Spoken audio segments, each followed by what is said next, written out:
Why are you here? Wake up! I screamed when I visited my in-laws' house and saw the doghouse in the backyard. To my horror, my 14-year-old niece was lying there in tatters. I hastily called an ambulance and immediately contacted my sister-in-law. However, when I tried to tell her about my niece, I received an unexpected response. That child is studying abroad in France. My sister-in-law said that bluntly and then hung up abruptly. What on earth was going on? Completely baffled by this inconsistency, I set out to uncover the truth. What I discovered was the worst possible scenario. I got married when I was 25. However, I soon lost my husband and had been single for 7 years since then. Having lost my parents at a young age, I was so grief-stricken when my husband passed away that I became too ill to work. At that time, it was my in-laws who worried about me. They even supported me financially until I could return to work. Mother-in-law, I'm so sorry for all the trouble I've caused you.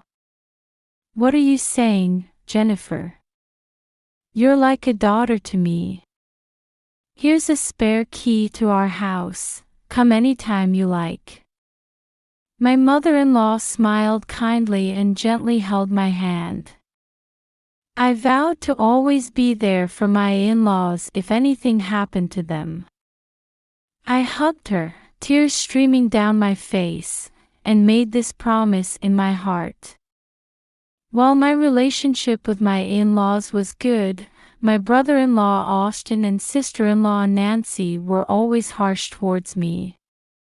Even when I was invited to my niece Olivia's birthday party and sat at the table with them, Austin would sneer about how I had lost my husband before I could have children, and Nancy would loudly make snide remarks like, "We have Olivia, but you can enjoy being a single lady.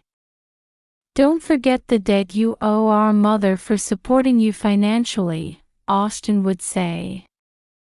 Of course, I can never thank her enough. Well, you should show that gratitude through actions. How about helping out with Olivia's tuition? When Austin said this, Nancy nodded in agreement, and my mother-in-law raised her voice, her face red with anger. You too, that's enough. How could you say such things? It's all right.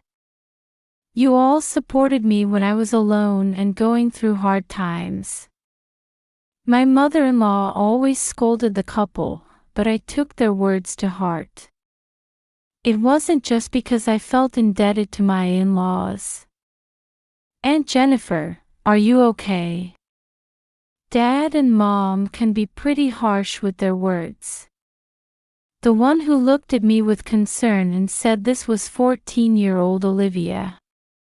She was a quiet girl with short hair and glasses, and she was very attached to me.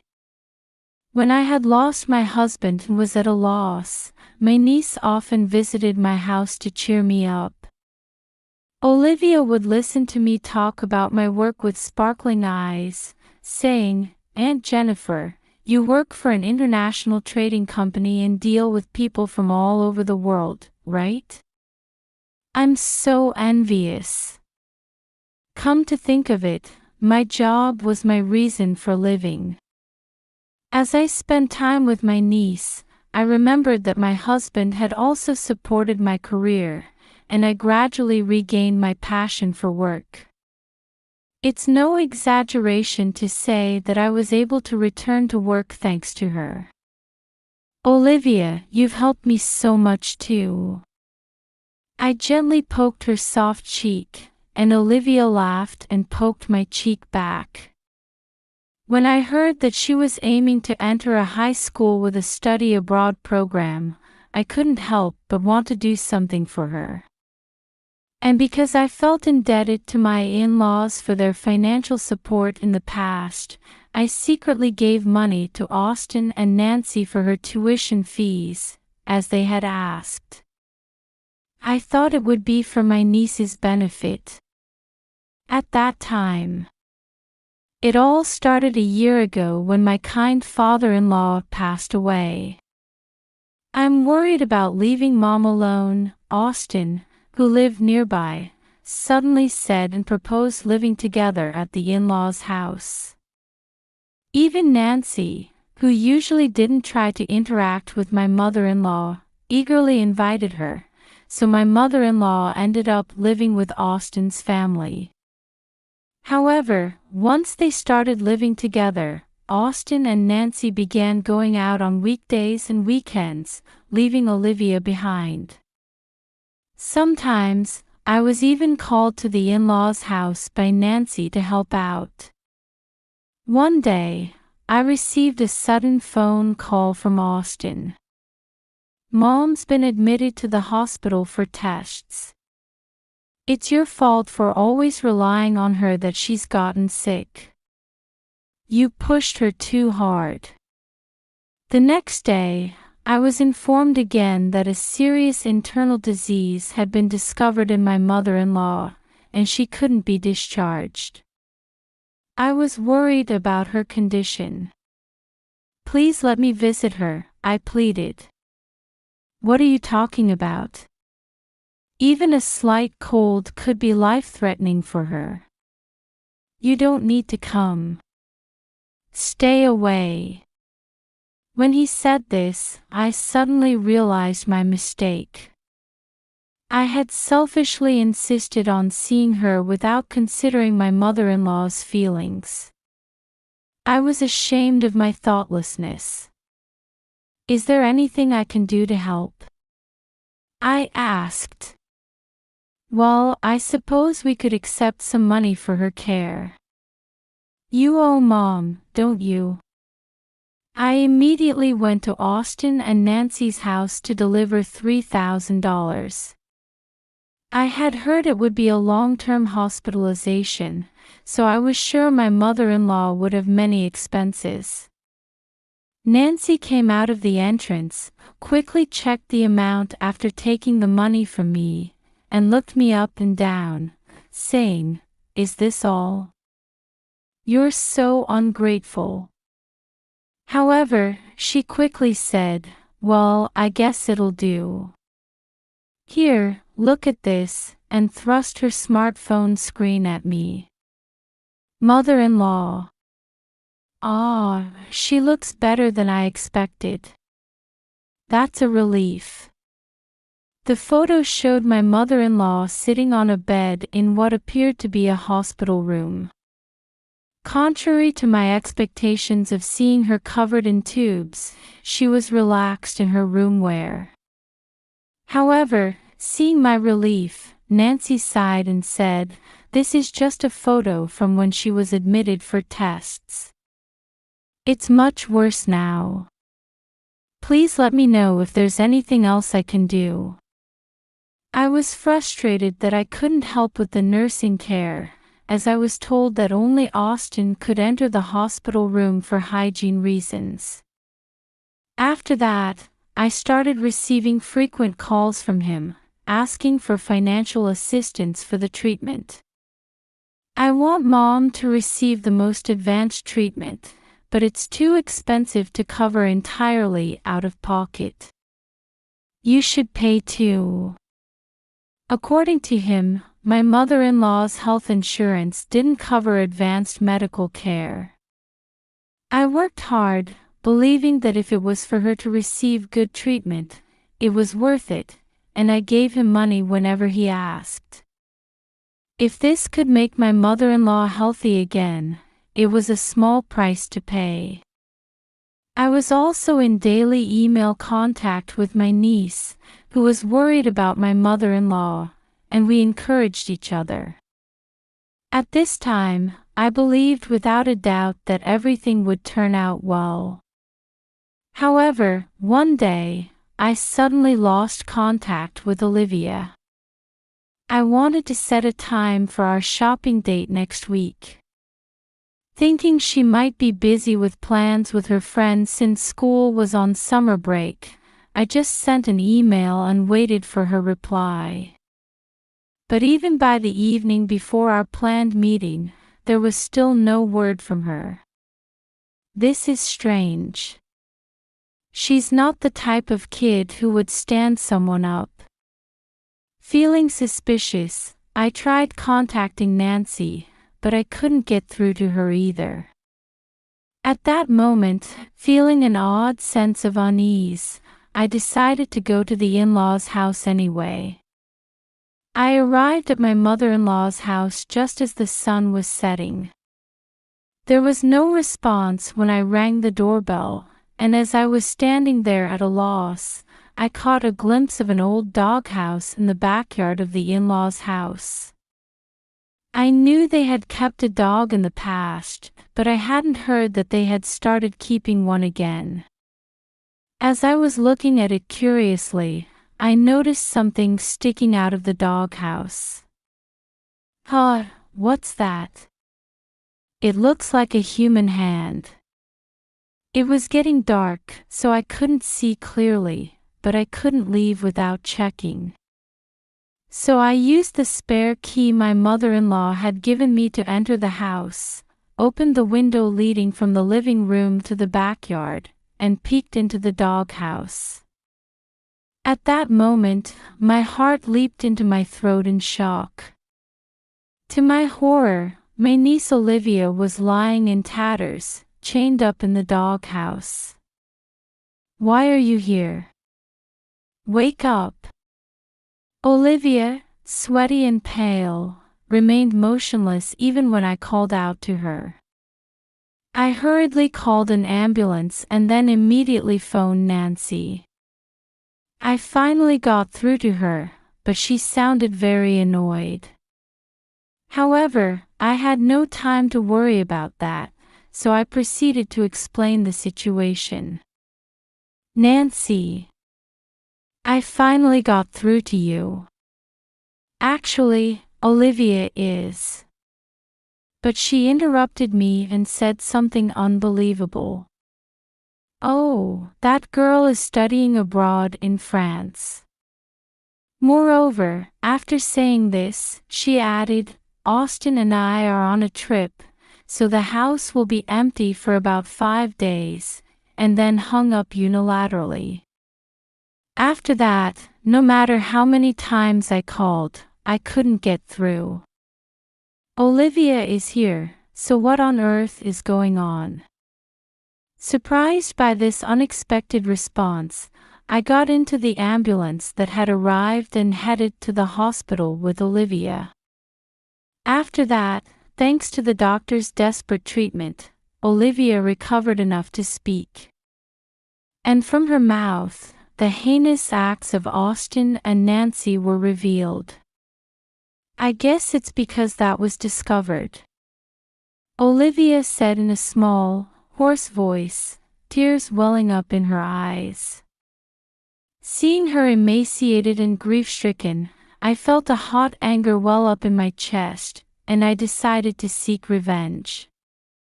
While Olivia was in the hospital, I went around investigating. And I came to know even more shocking truths. What they've done. I called in a powerful ally and waited for Austin and Nancy to return. And 5 days after discovering my niece, I greeted them at the in-laws' house when they returned from their trip. "Welcome back. Did you enjoy your trip? You. What are you doing in our house without permission?" The two were furious, throwing their suitcases down in the entrance, and forcibly made me sit on the sofa in the living room. It was as if they were worried about me seeing something. I was surprised to see a doghouse when I came here after so long. Ignoring Nancy, who was making a fuss about trespassing, I smiled at Austin's face. And when I tried to look towards the backyard, he quickly stood in my line of sight, blocking my view.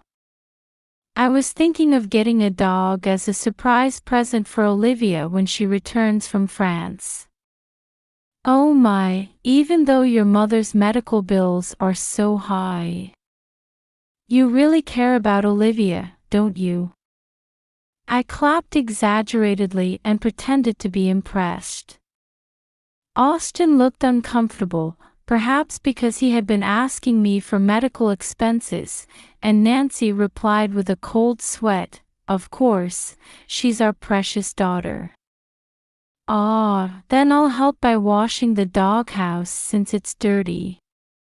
I smiled and got up from the sofa, dodging Austin and Nancy who were rushing to catch me, and headed towards the backyard.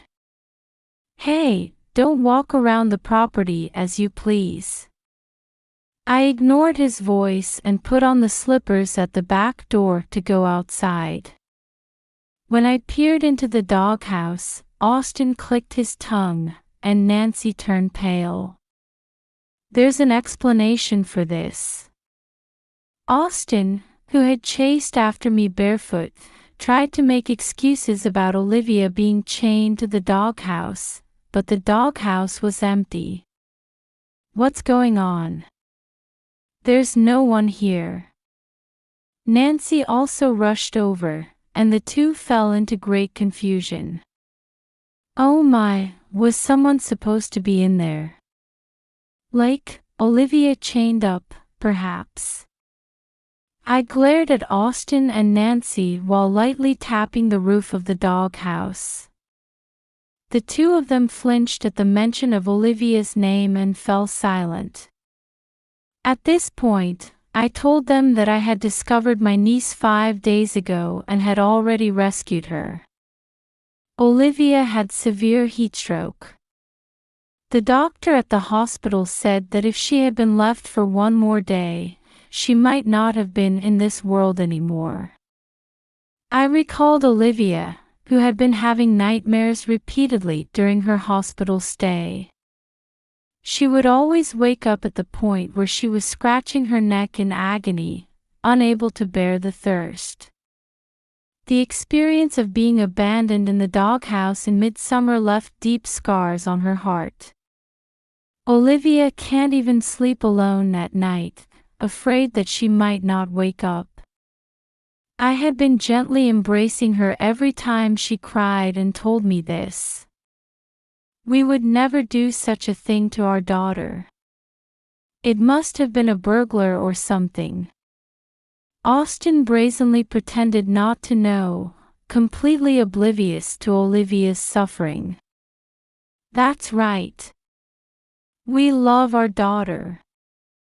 Nancy also made a big fuss, spitting as she spoke. It's useless to pretend. Olivia went through that because she found out about your terrible secret, right? I pointed at the two of them as if indicating the real culprits and shouted in an even louder voice. However, they looked at each other and started laughing sheepishly. "Ha, have you been watching too many suspense dramas?" Austin shrugged with a grin. At that moment, a voice suddenly came from the living room. "Don't stay in the hot garden, come inside and talk." Austin and Nancy turned around at lightning speed. "Mom." There stood my mother-in-law, with her hands on her hips. "I've returned from the nursing home." At the word nursing, emphasized in my mother-in-law's voice, Austin looked down with a guilty expression. Yes, this was the secret that my niece had discovered. The story about being hospitalized for an illness was a lie. You forcibly put your healthy mother in a nursing home. When I shouted out the truth I had uncovered, the couple held their heads in their hands. You've done something terrible to Olivia. You too, come here and sit properly. My mother-in-law, with a vein popping on her temple, pointed at the hard wooden floor. I pushed Austin and Nancy, who were standing stunned in the backyard, into the house. I sat down on the sofa with my mother-in-law and looked down at the two sitting on the floor. In fact, 7 nights ago, Olivia had found a letter left carelessly in the living room. It was from my mother-in-law, and the name of the nursing home was written on it. The letter, in my mother-in-law's handwriting, said, "I'm full of energy. I wonder when I can come home." Olivia, like me, had been told that Grandma is hospitalized with a serious illness and that she couldn't visit, so she was surprised. She immediately confronted Austin and Nancy, saying, "What's this about? You told Aunt Jennifer that Grandma was in the hospital too, right?" And when she reached for her smartphone to tell me the truth, Nancy screamed, "Stop." The next moment, Austin, with a changed expression, caught Olivia and locked her in a room. According to Olivia, she spent 2 days without food or water after that. When she was dizzy from hunger and heat, Austin and Nancy came to check on her condition. That's when Austin suggested, "If this continues, Jennifer will find out that we've been tricking her for money." I know, let's make it look like Olivia died of heatstroke while we were on vacation. So the two of them took out the doghouse that had been left in the storage room, put it in the inconspicuous backyard, and chained Olivia there. This way, we don't have to worry about her escaping. Outside, we can definitely get rid of her with heatstroke. When we return from our trip, we'll remove the chain, bring her into the house, and then call an ambulance. It's perfect, Austin said with a smile. That was the last image of her father that Olivia saw. Even if she wanted to call for help, Olivia couldn't even make a sound because she was barely breathing. That's how dangerous her condition was. When I shouted with tears in my voice, Austin and Nancy flinched and hunched their shoulders.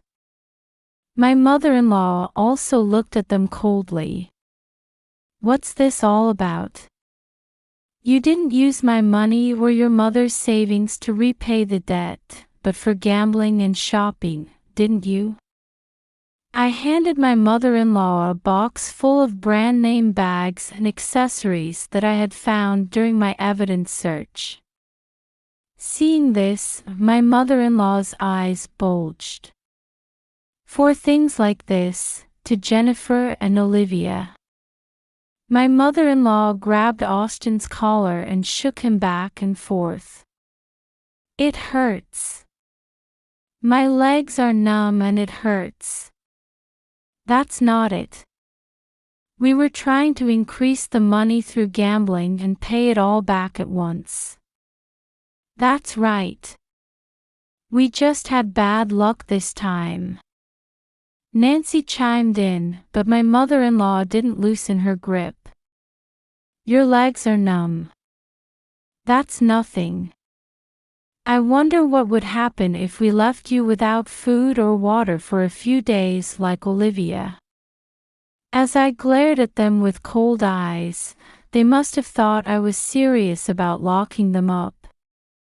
Austin and Nancy burst into tears. "I've already reported everything to the lawyer. We're working on separating Olivia from you." "No. I'm sorry. It was my fault." Austin apologized, but there was no way we would forgive them. "You're going to pay back all the money I gave you and the savings you embezzled from your mother. And you'll repay your debts yourselves." When my mother-in-law and I shouted these final words, the two collapsed on the spot, crying. At that moment, the police that my mother-in-law had called in advance arrived. Austin and Nancy, their faces a mess of tears and snot, were taken away. After that, they were arrested and put on trial. According to the lawyer, they will likely end up behind bars for what they did to Olivia. The incident caused a big stir in the neighborhood, and when the news reached Austin's company, he was fired. All that was left for them was an enormous debt. The unemployed Austin and Nancy will surely spend the rest of their lives lamenting their miserable circumstances. On the other hand, my mother-in-law took in Olivia and offered to cover all the money I had given to Austin and Nancy. No matter how many times I refused, she wouldn't back down, saying that in return, she would make sure to demand repayment from them when they got out. I decided to live with my mother-in-law to take care of Olivia. Olivia has fully recovered and seems to be able to sleep soundly at night now. She hasn't given up on her dream of working for a trading company like me and is studying hard to prepare for it. Our days of watching over Olivia together with my mother-in-law are full of smiles and happiness.